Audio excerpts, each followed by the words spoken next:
नमस्कार, मैं मनभूषण कुमार। आप सबों को मैं अपने YouTube चैनल पर स्वागत करता हूं। ऐसे तो जातीय जनगणना का रिपोर्ट पहले ही आ चुका है, लेकिन आज विधानसभा में मुख्यमंत्री नीतीश कुमार ने जातीय सर्वेक्षण या जातीय गणना का रिपोर्ट सदन के पटल पर रखने का काम किया और विधानसभा का आज का दिन बड़ा ही हंगामेदार रहा, जिसमें उन्होंने बताया कि किस जाति में कितने लोग गरीब हैं।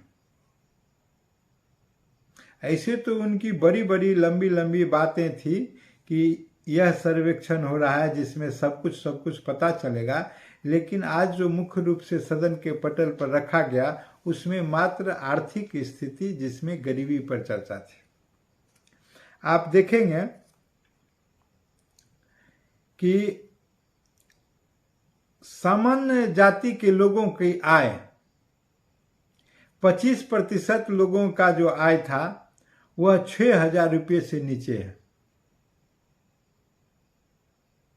सामान्य जाति के लोगों की आय जिसकी संख्या इनके गणना में 25% आया है, उसका मासिक आय 6,000 रुपये प्रति माह से कम है।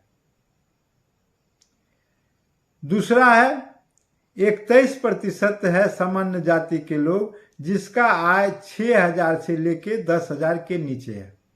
मतलब यह कि 6 है, 6.5 है, 7 है, इस प्रकार से 6 से 10 के बीच में है। 19% सामान्य जाति के लोग हैं जिनका आय 10 से 20,000 के भीतर है और 16% सामान्य जाति के लोग हैं जिनके बारे में इस रिपोर्ट में कहा गया है कि उनका आय 20 से 50,000 रुपये तक है, जिसके लिए इतना बवाल मचा हुआ था कि जो सामान्य जाति के लोग हैं वह समस्त अधिकार छीन के खा जाते हैं,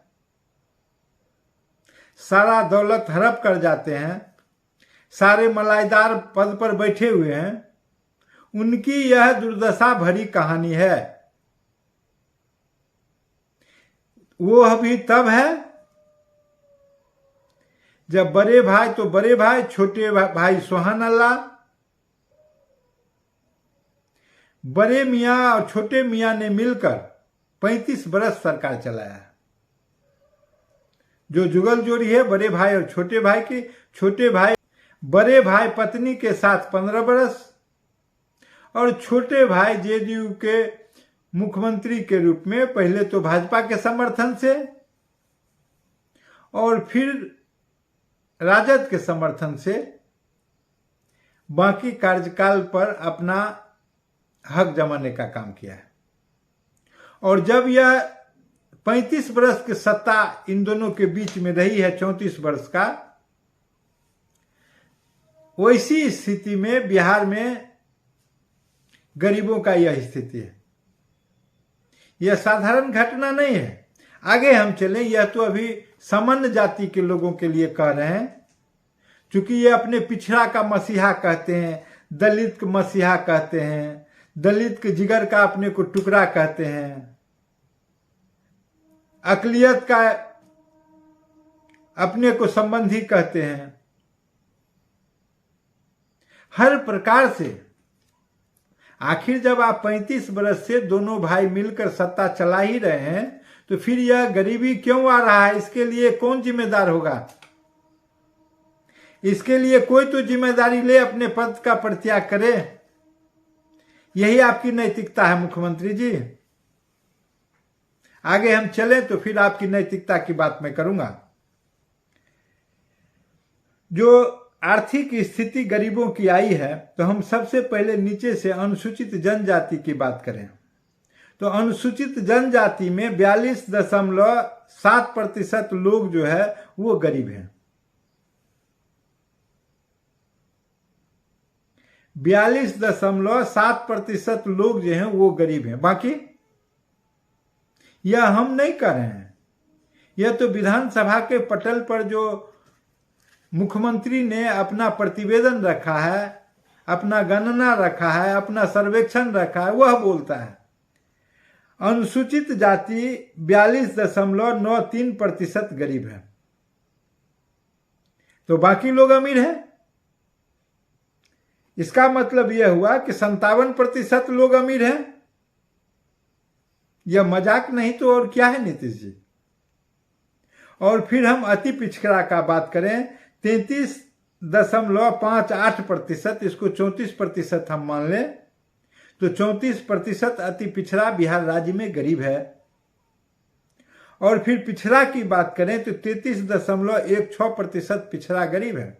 जबकि यहाँ पिछड़ा का सरकार है, मुख्यमंत्री पिछड़े हैं, उससे पूर्व मुख्यमंत्री पिछड़े थे, उससे पूर्व मुख्यमंत्री पिछड़े थे, बीच में तो 1 साल के लिए मांझी जी दलित मुख्यमंत्री भी आ गए थे जो अनुसूचित जाति से थे।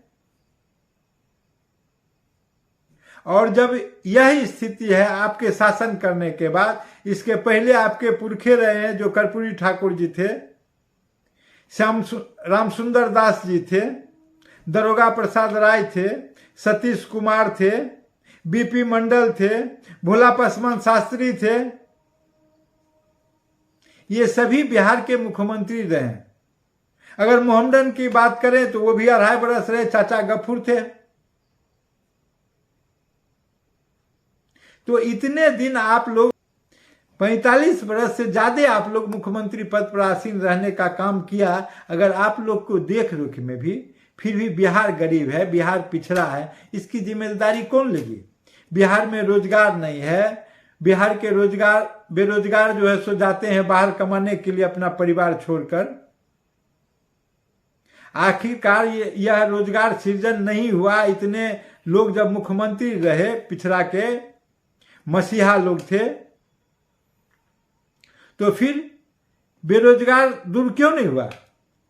इसका मतलब है कि बेरोजगारों का, गरीबों का, अकलियतों का, पिछड़ों का, अति पिछड़ों का, दलित का, अति दलित का, सबका हक हमारी मुख्यमंत्री ने किया है।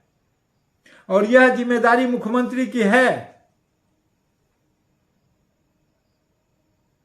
इसलिए है कि आप पद पर आसीन हैं और आप असफल मुख्यमंत्री रहे हैं। और इसके लिए जिस कदर सदन में चिल्ला रहे थे, आपको पूरे जिम्मेदारी के साथ अपना दोष स्वीकार करना चाहिए था कि हमसे गलती हुई, हम जब सत्ता में थे तो उस पर उतना ध्यान हम नहीं दे सके, जिसके कारण अभी जो सर्वेक्षण आया है वह सर्वेक्षण इस प्रकार है। उसको इस प्रकार नहीं आना चाहिए। जिस प्रकार आपके बड़े भाई अमीर बने हैं, इस गरीब को भी हक है उस प्रकार अमीर बने। क्योंकि बड़े भाई जो समस्त दौलत है, अपना दौलत गोपालगंज से नहीं लाए थे, इसी गरीब का धन चूस कर अर्जित किया गया वह संपत्ति है। इसकी जिम्मेदारी भी आपको लेनी चाहिए, क्योंकि आज आप उसी बड़े भाई के साथ मिलकर छोटे भाई की भूमिका में हैं।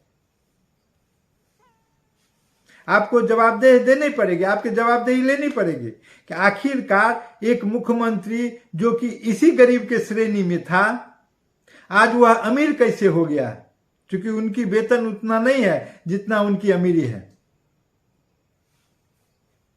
और फिर यह गरीब जिसके बगल में वो बैठा करते थे, जिसके बारे में कहते थे कि चरवाहा विद्यालय में पढ़ेगा, जिसका नाक साफ करने का काम किया करते थे आपके बड़े भाई, यह इसका मतलब यह है कि दोहरा चरित्र जीते थे। इसके लिए उन्होंने कुछ किया नहीं है, फिर ठगने के लिए सर्वेक्षण भी करवा रहे हैं।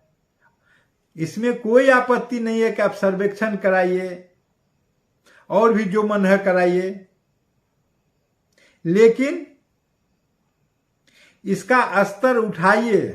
मुख्यमंत्री आप हैं, इसका स्तर कैसे गरीब व्यक्ति का उठेगा, इसकी जिम्मेदारी आपकी है। और यह जो जिसके लिए यह रिपोर्ट आया है, उन लोगों को भी मांग करनी चाहिए कि हमारी जो दुर्दशा है, हमारी जो दशा है, इसके जिम्मेदार आप हैं।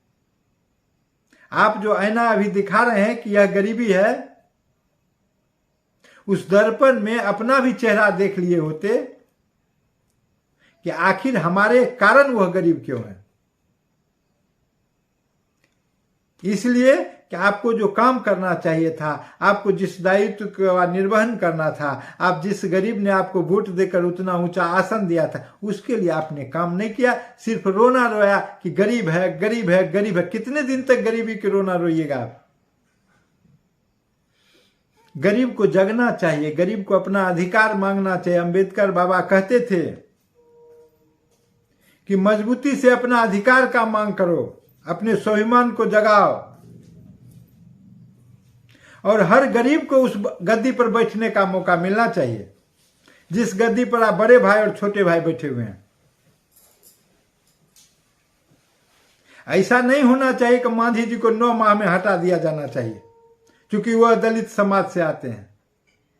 ऐसा भी नहीं होना चाहिए कि हम अगर हटेंगे और जेल जाएंगे तो हमारी पत्नी ही उस गद्दी पर बैठने के लायक होगी, और पत्नी अगर हट गई और आप भी हट गए तो फिर दोनों बड़े भाई और छोटे भाई मिलके अपने जो है सो पुत्र को फिर बैठाने का काम करने के लिए तैयार हैं। गजब स्थिति है भाई। फिर जब एक ही व्यक्ति यह सत्ता चलाएगा, एक ही परिवार सत्ता चलाएगा, एक ही समूह सत्ता चलाएगा, तो ये गरीबी मिटेगी कैसे? सबको बारी बारी से मौका दीजिए। जिस कदर बाबा अंबेडकर ने विधान बना के आपको मौका दिया है, अनेक लोगों को मौका दिया है, और आप उनको ढाल बना के राजनीति करते हैं, छलावा करते हैं, दिखावा करते हैं, बाकी कुछ नहीं करते हैं। अगर रत्ती भर भी आप गरीब के लिए काम किया होता तो आज जातीय जनगणना की आवश्यकता नहीं पड़ती। आखिर आज जो आरक्षण का खेल हो रहा है या पिछड़ा का खेल हो रहा है, वो इसलिए हो रहा है कि अवसर की समानता नहीं है, अवसर की उपलब्धता नहीं है। फिर अवसर बनाने का काम आपने क्यों नहीं किया? संसाधन जुटाने का काम क्यों नहीं किया? रोजगार सृजन का काम क्यों नहीं किया? और भी कई काम तकनीक से आप कर सकते थे। सिर्फ आपने जातीय रंग के आधार पर सत्ता पाने का काम किया और सत्ता से चिपके रहने का काम किया है। इसलिए आपको अगर रत्ती भर शर्म हो तो यह पद छोड़कर गंगा किनारे जाके माला जाप करना चाहिए था।